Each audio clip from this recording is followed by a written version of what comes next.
Hello everyone, welcome back to my YouTube channel. आज है 3 अगस्त और आज की क्लास के अंदर अपन जो आपकी फूलपत्ती वाली क्लास है उसका रिवीजन करेंगे। तो चलो बिना देर किए आज की क्लास की शुरुआत करते हैं क्वेश्चन नंबर 1 से।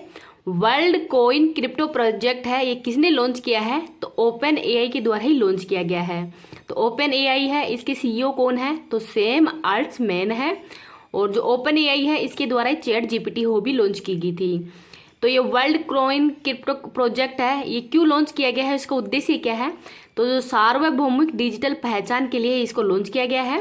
और ये डिजिटल पहचान है, ये डिजिटल पासवर्ड के द्वारा ही मनुष्य की प्राइवेसी है इसकी सुरक्षा भी की जाएगी।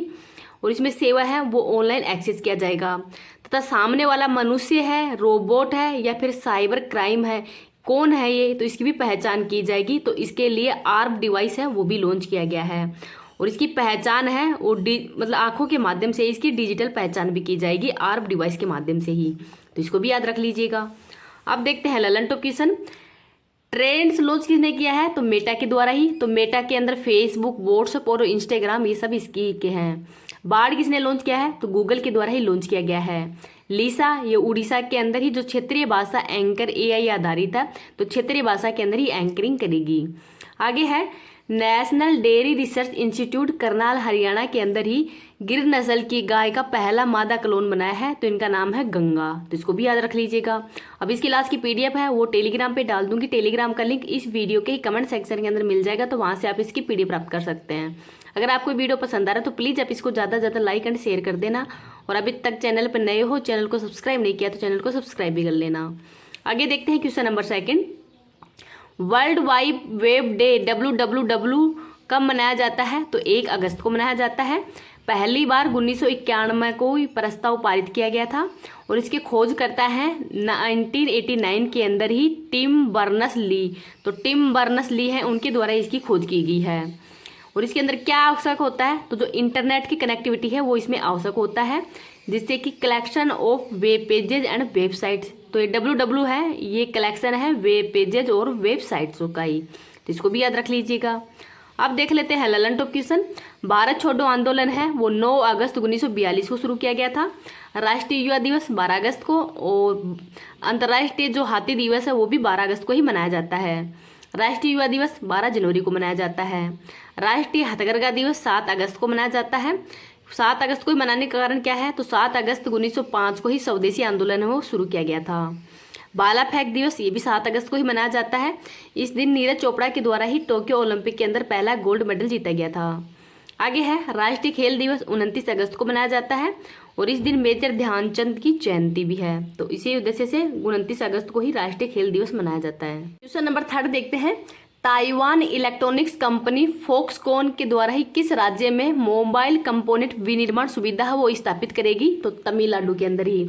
तो तमिलनाडु का कांचीपुरम जिला है, वहां पर इसको स्थापित किया जा रहा है। इसमें निवेश है वो 1600 करोड़ रुपए का किया जाएगा और तमिलनाडु के वर्तमान में सीएम है स्टालिन। तो तमिलनाडु के अंदर स्थापित करने का कारण क्या है? तो भारत के अंदर ही इलेक्ट्रॉनिक सामान के निर्यात में पहला स्थान है वो तमिलनाडु का ही है। तो इसको भी याद रख लीजिएगा। अब देखते हैं ललन टॉप क्वेश्चन। तमिलनाडु के कौन कौन से उत्पादों को जीआई टैग दिया गया है हाल ही के अंदर? तो कम्बम अंगूर, नाम कट्टी, कन्याकुमारी केले और चेद्दी बुट्टा साड़ी को दिया गया है। आगे है तमिलनाडु के तट को क्या कहते हैं? तो कोरोमंडल तट कहते हैं और यहाँ पर लौटते हुए मानसून के कारण ही वर्षा होती है। MV एम्प्रेस क्रूज शिप है, ये चेन्नई से श्रीलंका के मध्य ही चलाई गई है। आगे देखते हैं क्वेश्चन नंबर 4। संयुक्त राष्ट्र जनसंख्या कोष ने ही किस राज्य के अंदर जस्ट आस्क चैटबॉट है ये लॉन्च किया है? तो मध्य प्रदेश के अंदर ही। तो जस्ट आस्क चैटबॉट है, इसके अंतर्गत ही खुलकर पूछो बताया गया है। और इसमें किशोर है वो सेक्स संबंधी, बांझपन है, प्रजनन संबंधी है, नपुंसकता आदि जैसी जो भी समस्याएं हैं उनके बारे में ही जानकारी है। इनसे फ्री के अंदर ही ऑथेंटिक जानकारी है वो ले सकते हैं बिना किसी झिझक के ही। आगे देख लेते हैं ललन टॉप क्वेश्चन। 17वां प्रवासी भारतीय सम्मेलन इंदौर मध्य प्रदेश में हुआ है और इस पर मुख्य अतिथि हैं मोहम्मद इरफान जो कि गुयाना के राष्ट्रपति हैं। G20 संस्कृत समूह की पहली बैठक खजुराहो मध्य प्रदेश में हुई है। मुख्यमंत्री सीखो कमाओ योजना मध्य प्रदेश की है। भारत का पहला प्रमाणित हर घर जिला कौन सा है? तो बुरहानपुर मध्य प्रदेश का है। लाडली बहन योजना ये भी मध्य प्रदेश सरकार के द्वारा ही चलाई गई है। आगे देखते हैं क्वेश्चन नंबर 5। राजस्थान के किन उत्पादों को हाल ही में जीआई टैग मिला है? तो 4 उत्पादों को मिला है। तो कौन कौन से हैं? तो उदयपुर का मेटल क्राफ्ट है, बीकानेर की कसीदाकारी शिल्प और उस्ता कला, जोधपुर का बंदेज शिल्प है, और पिछवाई पेंटिंग है, ये नाथ द्वारा राष्ट्रमंद की है, जिसको कि हाल ही में थोड़े दिन पहले ही जीआई टैग दिया गया था। और स्टेचू ऑफ विश्वास स्वरूपम, ये भी नाथ द्वारा राष्ट्रमंद के अंदर ही है, और यहाँ पर महादेव की प्रतिमा स्थापित की गई है। अब देखते हैं कि जीआई टैग, तो ये एक्ट है 1999 का, वाणिज्य एवं उद्योग मंत्रालय के द्वारा ही दिया जाता है। 10 वर्ष के लिए जीआई टैग दिया जाता है, और पहला जीआई टैग है वो 2004 के अंदर ही दार्जिलिंग की चाय को दिया गया था। मैक्सिमम जीआई टैग है वो तमिलनाडु के पास में है। कितने हैं? तो 58 है, तो इसको भी याद रख लीजिएगा। आगे देखते हैं गोवा के कौन से उत्पादों को दिया गया है? तो मनकुराड आम को, बेबी का हलवा जो कि गोवा का डेजर्ट रानी भी कहलाता है। उत्तर प्रदेश के एंटा स्थान पर ही जो जेलेसर धातु शिल्प है, इसको भी जीआई टैग दिया गया है। अब आगे देखते हैं सुंदरजा आम, ये रीवा मध्य प्रदेश का है। बसहोली पेंटिंग जम्मू कश्मीर की है। नागरी दुबाराजा चावल छत्तीसगढ़ का है, और इशाद आम है ये कर्नाटक का है। नेक्स्ट देखते हैं क्वेश्चन नंबर 6, G20 महिला सशक्तिकरण मंत्री स्तरीय बैठक का आयोजन कहाँ पे किया गया है? तो गांधीनगर गुजरात के अंदर ही 1 से 2 अगस्त के मध्य इसका आयोजन किया गया है। उद्देश्य क्या है? तो देश के विकास के अंदर ही महिलाओं की भूमिका को बढ़ावा देना ही इसका प्रमुख उद्देश्य है। आगे देखते हैं SDG कौन सा गोल है वो लैंगिक समानता से संबंधित है? तो SDG नंबर 5 है, वो लैंगिक समानता से संबंधित है। ललन टॉप क्वेश्चन देखते हैं। G20 सिविल 20 है, उसकी बैठक कहाँ पे हुई है? तो जयपुर राजस्थान में। G20 रोजगार कार्य समूह की बैठक जोधपुर राजस्थान में। G20 पर्यटन समूह की पहली बैठक कच्छ का रण गुजरात में हुई है, और 3rd बैठक है वो जम्मू कश्मीर के श्रीनगर में हुई है। नेक्स्ट है G20 शिक्षा कार्य समूह की पहली बैठक चेन्नई में, और G20 पहली शेरपा बैठक है उदयपुर के अंदर हुई है, तो इसको भी याद रख लीजिएगा। आगे देखते हैं क्वेश्चन नंबर 7, ADR रिपोर्ट के अनुसार ही सर्वाधिक अरबपति विधायकों वाले राज्यों की सूची में पहला स्थान किसका है? तो कर्नाटक का है, दूसरा स्थान महाराष्ट्र का है, और राजस्थान का 10वां स्थान है। तो भारत में विधायक की जो एवरेज संपत्ति है वो 13.63 करोड़ है, और जिसमें सबसे अमीर विधायक हैं वो डी शिव कुमार, जो कि कर्नाटक के वर्तमान में उप मुख्यमंत्री हैं। तो इनकी संपत्ति है वो 1713 करोड़ रुपए है। और सबसे गरीब मुख्य विधायक है वो निर्मल कुमार है, जो कि पश्चिम बंगाल के हैं, और इनके पास टोटल 1700 रुपये ही है संपत्ति के रूप में। अब देख लेते हैं कि एक ADR के द्वारा हाल ही के अंदर ही सबसे जो अमीर मुख्यमंत्री व गरीब मुख्यमंत्री उनकी भी रिपोर्ट जारी की गई थी, तो इसको भी देख लेते हैं। तो सबसे अमीर मुख्यमंत्री कौन है? तो जगनमोहन रेड्डी, जो कि आंध्र प्रदेश के हैं, और सबसे गरीब मुख्यमंत्री हैं वो ममता बनर्जी है पश्चिम बंगाल की, तो इसको भी याद रख लीजिएगा। आगे देखते हैं Lalan top question. Guarantee budget है वो हाल ही में कर्नाटक सरकार के द्वारा पेश किया गया है, और कर्नाटक के CM है सिद्धरमैया। यक्षगान कर्नाटक की है। सेकंड सर्वाधिक कार्यकाल वाले CM कौन है? तो नवीन पटनायक हैं, जो कि उड़ीसा के CM हैं। फर्स्ट CM कौन है? तो पवन चामलिंग है, वो पहले CM हैं, जो कि सबसे ज्यादा कार्यकाल पवन चामलिंग है, इनका ही रहा है। तो कितने वर्ष का? तो 24 वर्ष का कार्यकाल रहा है। क्वेश्चन नंबर 8 देखते हैं। कारगिल एक यात्री जुबानी पुस्तक के लेखक कौन है? तो ऋषि राज हैं।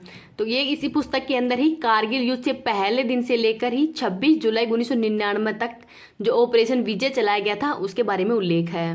ललन टॉप क्वेश्चन देखते हैं। ऑपरेशन विजय कारगिल के अंदर ही 26 जुलाई 1999 को शुरू किया गया था।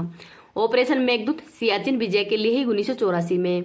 ऑपरेशन पोलो 1948 के अंदर ही हैदराबाद के विलय के लिए। ऑपरेशन जीरो ओवर तो 9 अगस्त 1942 को ही भारत छोड़ो आंदोलन के समय शुरू किया गया था। आगे देख लेते हैं क्वेश्चन नंबर 9। जल पर्यटन और साहसिक खेल नीति 2023 को मंजूरी किसने दी है? तो उत्तर प्रदेश सरकार के द्वारा ही दे दी गई है। कितने साल के लिए? तो 10 साल के लिए। और ये मंजूरी किसने दी है? तो कैबिनेट के द्वारा ही दी गई है। तो उत्तर प्रदेश सरकार के द्वारा बताया गया है कि उत्तर प्रदेश में गंगा, यमुना है, सरहूद, घाघरा ये आदि नदियां हैं, जिससे कि यहाँ पर जल पर्यटन व साहसिक खेल है इनको बढ़ावा दिया जाए। आगे देखते हैं कि कैबिनेट शब्द है वो मूल संविधान में किस अनुच्छेद में है? तो किसी भी अनुच्छेद के अंदर नहीं था। ये 44वां संविधान संशोधन 1978 के द्वारा ही अनुच्छेद नंबर जो 352 है उसमें राष्ट्रीय आपातकाल कैबिनेट मंजूरी के बाद में ही लगाया जाएगा, उससे पहले नहीं लगाया जाएगा। तो इस वजह से 44वें संविधान संशोधन के बाद में ही कैबिनेट शब्द है वो उल्लेख के रूप में आया है। आगे देखते हैं ललन टॉप क्वेश्चन। खेलो India university games 3rd number के उत्तर प्रदेश में हुआ है और शुभंकर जीतू है। एक परिवार एक पहचान उत्तर प्रदेश की है। सेकंड, तरल नैनो यूरिया संयंत्र है वो प्रयागराज उत्तर प्रदेश में स्थापित किया गया है। और फर्स्ट है वो कलोल गुजरात के अंदर ही। वन वर्ल्ड टीबी समिट ये वाराणसी उत्तर प्रदेश के अंदर हुई है। आगे देखते हैं क्वेश्चन नंबर 10। हाइग्रो इलेक्ट्रिसिटी का विकास किसने किया है? तो मैसाचुसेट्स विश्वविद्यालय जो कि यूएसए का है, तो इसके द्वारा इसका विकास किया गया है। और इसमें आर्द्रता या नमी के अंदर ही विद्युत धारा का प्रवाह है वो लगातार होता है और आर्द्रता से ही ऊर्जा हो प्राप्त की जाएगी। तो ये ऊर्जा है एक नवीनीकरणीय ऊर्जा का निर्माण होगा। नेक्स्ट है ललन टॉप क्वेश्चन। हाइड्रोफोबिया, तो इसमें पानी से डर लगता है और तो ऐसा रोग कौन सा है? तो रेबीज रोग है। जीरोफाइट, मरुस्थलीय पौधे। एपिग्राफी, अभिलेखों का अध्ययन कहलाता है। तो अभिलेखों का अध्ययन क्या कहलाता है? तो एपिग्राफी कहलाता है। न्यूमेस्मिक्स, तो जो न्यूमेस्मेटिक्स है ये क्या कहलाता है? तो ये सिक्कों का अध्ययन कहलाता है। सॉरी, अभिलेखों का अध्ययन नहीं कहलाता है, अभिलेखों का अध्ययन तो एपिग्राफी कहलाते हैं। तो जो ये सिक्कों का अध्ययन है वो न्यूमेस्मेटिक्स कहलाता है, तो इसको भी याद रख लीजिएगा। आगे देखते हैं क्वेश्चन नंबर 11। प्रोजेक्ट टाइगर और प्रोजेक्ट हाथी का विलय कर ही project tiger and elephant division है वो बनाया गया है, तो इसको भी याद रख लीजिएगा, ये भी वेरी इंपॉर्टेंट है। अब आगे अपन जो कल की क्लास है उसका रिवीजन देख लेते हैं। कल की क्लास का रिवीजन कर लेते हैं। यूएसए T20 league major league cricket का पहला संस्करण किसने जीता है? तो MI न्यूयॉर्क के द्वारा ही। इंडिया स्टेक साझा समझौता है वो भारत व पापुआ न्यू गिनी के मध्य हुआ है। जडेरी नमकट्टी कन्याकुमारी मेटाकेला और चेदी बुट्टा साड़ी है इसको जीआई टैग, ये तमिलनाडु के हैं। बिहार रोड्स प्रोजेक्ट के लिए ही 295 मिलियन डॉलर की सहायता है वो ADB के द्वारा दी जाएगी। देश का पहला हाइड्रोजन ईंधन उद्योग की स्थापना झारखंड में की जा रही है। आगे है resource efficiency circular economy industry coalition है, इसका शुभारंभ चेन्नई में किया गया है। प्राण वायु देवता पेंशन योजना हरियाणा सरकार के द्वारा शुरू की गई है। राष्ट्रीय मूल्यांकन और प्रत्यायन परिषद के निर्देशक है, मतलब नाक है, इसके निर्देशक कौन बने हैं? तो गणेशन कन्ना बीरन है वो बने हैं। आगे है टोर्नियो डेल सेंटेनारियो प्रतियोगिता 2023 का आयोजन कहाँ पे किया गया है? तो स्पेन के बार्सिलोना के अंदर ही किया गया है, तो इसको भी याद रख लीजिएगा।